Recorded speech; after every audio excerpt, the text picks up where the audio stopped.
नमस्कार दोस्तों, आप सभी का हमारे चैनल डीजे अधिगम में हार्दिक स्वागत है।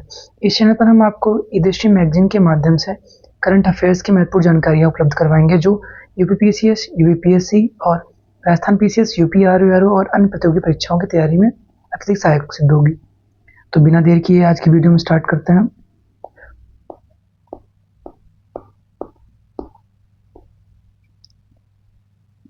महाराष्ट्र सरकार ने किस हवाई अड्डे के पुनर्निर्माण को मंजूरी प्रदान की है?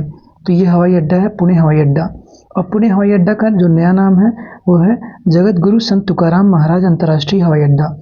6वें खाद्य सुरक्षा सूचकांक में शीर्ष 4 स्थान प्राप्त करता जो राज्य हैं वो है केरल, तमिलनाडु, जम्मू कश्मीर और गुजरात।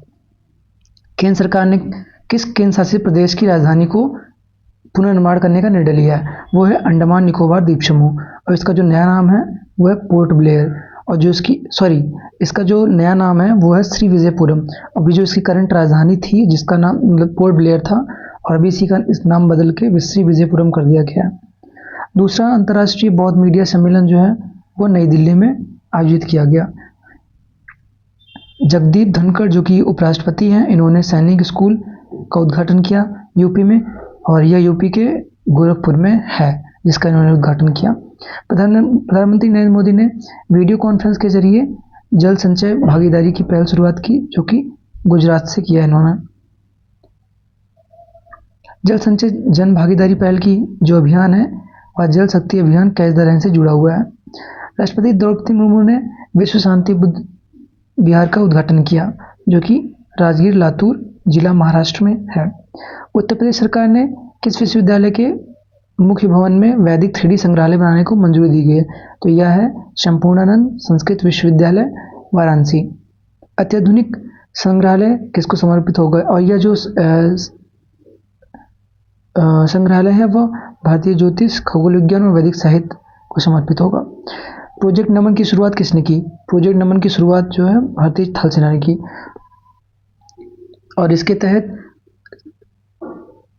तहत किसको सहायता एवं सेवाएं प्रदान की जाएंगी? इसके तहत रक्षा पेंशन भोगियों, भूतपूर्व सैनिकों और उनके परिवारजन को सहायता एवं सेवाएं प्रदान की जाएंगी। प्रोजेक्ट नमन किस प्रणाली के कार्यान्वयन पर केंद्रित है? नमन जो है वो स्पर्श, जिसका नाम है स्पर्श का पूरा नाम है system for pension administration Raksha digital pension प्रणाली। उत्तर प्रदेश मंत्रिमंडल द्वारा डिजिटल मीडिया से संबंधित किस नीति को मंजूरी प्रदान की गई है? और ये है उत्तर प्रदेश डिजिटल मीडिया नीति 2024। उत्तर प्रदेश राज्य पिछड़ा वर्ग आयोग का जो अध्यक्ष हैं वो है राजेश वर्मा जी। बिहार खेल विश्वविद्यालय एवं राज्य खेल अकादमी का उद्घाटन राजगीर नालंदा में किया गया। केंद्र सरकार ने केंद्र शासित प्रदेश लद्दाख में कितने नए जिलों के गठन की घोषणा की है? तो वो है 5। इन 5 के नाम क्रमशः निम्न है: जास्कर, द्रास, शाम, नुब्रा और चांगथांग। बनारस विश्वविद्यालय और किस अकादमी ने नेपाली भाषा और संस्कृति अध्ययन के लिए समझौता किया? तो वो है नेपाल अकादमी। पीएम मोदी की अध्यक्षता में केंद्रीय मंत्रिमंडल ने किस योजना को मंजूरी दी? प्रधानमंत्री आवास योजना शहरी 2.0। प्रधानमंत्री आवास योजना शहरी कब शुरू की गई? यह शुरू किया गया जून 2015। राष्ट्रीय महिला आयोग के जो अध्यक्ष हैं वो हैं सुश्री रेखा शर्मा जी और इन्होंने डिजिटल शक्ति केंद्र का उद्घाटन किया। और डिजिटल शक्ति केंद्र का जो उद्देश्य है वो है महिलाओं के खिलाफ साइबर अपराधों के बारे में लोगों में जागरूकता बढ़ाना। आपदा जोखिम प्रबंधन के लिए बीमा समाधान को कार्यान्वित करने वाला देश का पहला राज्य नागालैंड। देश में 3 नए आपराधिक कानून को सुचारू रूप से कार्यान्वयन सुनिश्चित करने हेतु 4 ऐप शुरू किए गए। वो हैं ई साक्ष्य, न्याय सेतु, न्याय श्रुति, ई शमन। उत्तर प्रदेश के गोरखपुर से लेकर पश्चिम बंगाल तक 519 किलोमीटर लंबा कौन सा एक्सप्रेसवे बनाया जाएगा? तो ये है गोरखपुर सिलीगुड़ी एक्सप्रेसवे। और यह गोरखपुर सिलीगुड़ी एक्सप्रेसवे जो है वह 3 राज्यों से होकर गुजरेगा: उत्तर प्रदेश, बिहार, पश्चिम बंगाल। भारत की पहली भूतापीय विद्युत परियोजना का निर्माण पूगा घाटी में किया गया।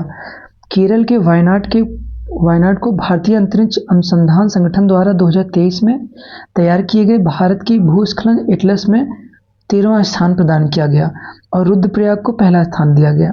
राष्ट्रीय हिंदी विज्ञान सम्मेलन 2024 का आयोजन भोपाल में किया गया और इसका जो थीम था वह था अमृतकाल में राष्ट्रीय वैज्ञानिक चेतना का उन्नयन।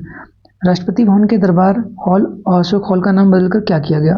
तो राष्ट्रपति भवन के दरबार हॉल का नाम गणतंत्र मंडप और अशोक हॉल का नाम बदलकर अशोक मंडप कर दिया गया है। भारत के 500वें सामुदायिक रेलवे स्टेशन का शुभारंभ कहाँ किया गया? यह किया गया आइजोल मिजोरम में। सिंकुनलात सुरंग परियोजना के निर्माण कार्य का शुभारंभ लद्दाख से किया गया और इसकी जो ऊंचाई है वो लगभग 15,800 फीट है और इस सुरंग की लंबाई लगभग 4.1 किलोमीटर है और इसके निर्माण कार्य पूरा होने के पश्चात यह विश्व का सबसे ऊंची सुरंग होगी। यूपी सरकार ने वृक्षारोपण वन अभियान 2024 के तहत किस पहल की घोषणा की? तो यह है मित्र वन। भारत का पहला Chadwick house navigating audit heritage संग्रहालय का उद्घाटन शिमला में किया गया। संसद भवन परिसर में लोकसभा सचिवालय द्वारा किसका विकास किया गया? जहां प्रतिष्ठित भारतीय नेताओं एवं स्वतंत्रता सेनानियों की प्रतिमा स्थापित होगी। तो वह है प्रेरणा स्थल। केंद्र सरकार द्वारा डाकघर अधिनियम 2023 के प्रावधानों को कब लागू किया गया? 18 जून 2024। उत्तर प्रदेश मंत्रिमंडल द्वारा उत्तर प्रदेश राज्य विश्वविद्यालय मुरादाबाद का पुनर्निर्माण किए जाने की मंजूरी प्रदान की गई है और इस विश्वविद्यालय का नया नाम जो है वो है गुरु जम्भेश्वर राज्य विश्वविद्यालय मुरादाबाद। 18वीं लोकसभा प्रोटेम स्पीकर भर्तृहरि महताब जी को बनाया गया। उल्लास नव भारत साक्षरता कार्यक्रम के तहत पूर्ण सकारात्मक साक्षरता हासिल करने वाला जो केंद्रशासित प्रदेश या राज्य है वह है लद्दाख। उत्तर प्रदेश में पर्यावरण सुरक्षा के मद्देनजर bio plastic park Kumbhigaon Lakhimpur Kheri में स्थापित किया गया। विश्व का पहला ओम आकार मंदिर का निर्माण पाली राजस्थान में किया गया। 2024 में किस सत्याग्रह के 100 वर्ष पूरे हुए हैं? वह है वाइकोम सत्याग्रह। 18वीं लोकसभा की 543 सीटों पर कुल कितनी महिलाएं चुनी गई हैं? तो 74 महिलाएं चुनी गई हैं जो कि 13.63% है। बरेली सौर ऊर्जा परियोजना की आधारशिला कहाँ रखी गई है? तो वह छतरपुर मध्य प्रदेश में रखी गई है। भारत की पहली बैटरी ऊर्जा भंडारण गीगा फैक्ट्री कहाँ स्थापित करने की घोषणा की गई है? तो वह है जम्मू कश्मीर। किस राज्य की पुलिस ने digital platform Trinetra app 2.0 launch किया? तो वह है उत्तर प्रदेश। भारत की पहली पानी के नीचे चलने वाली मेट्रो रेल सेवा का उद्घाटन कोलकाता में किया गया। 5 करोड़ आयुष्मान कार्ड जारी करने वाला देश का पहला राज्य उत्तर प्रदेश। रक्षा प्रौद्योगिकी में नवाचारों को प्रोत्साहन देने हेतु किस योजना को शुरू किया गया? तो वह है अदिति योजना। पहले राष्ट्रीय डॉल्फिन अनुसंधान केंद्र का उद्घाटन कहाँ किया गया? बिहार में किया गया। किस राज्य की सरकार ने ग्रीन हाइड्रोजन नीति 2024 को मंजूरी दी? तो वह उत्तर प्रदेश। 18वां डिजिटल शिखर सम्मेलन 2024 कहाँ आयोजित किया गया? मुंबई में आयोजित किया गया। नरेंद्र मोदी ने उत्तर प्रदेश के किस जिले में एम्स का उद्घाटन किया? तो यह रायबरेली। विश्व की पहली विक्रमादित्य वैदिक घड़ी की कहाँ स्थापित की गई? उज्जैन मध्य प्रदेश। देश के सबसे लंबे केरल आधारित पुल सुदर्शन सेतु का उद्घाटन गुजरात में किया गया और इसका उद्घाटन नरेंद्र मोदी जी ने किया। 9वें रायसीना डायलॉग 2024 का आयोजन नई दिल्ली में किया गया और इसका जो थीम था चतुरंग संघर्ष प्रतियोगिता सहयोग और निर्माण। शिक्षा मंत्रालय ने एक राष्ट्र एक छात्र आईडी के उद्देश्य के साथ कौन सी पहल की शुरू की?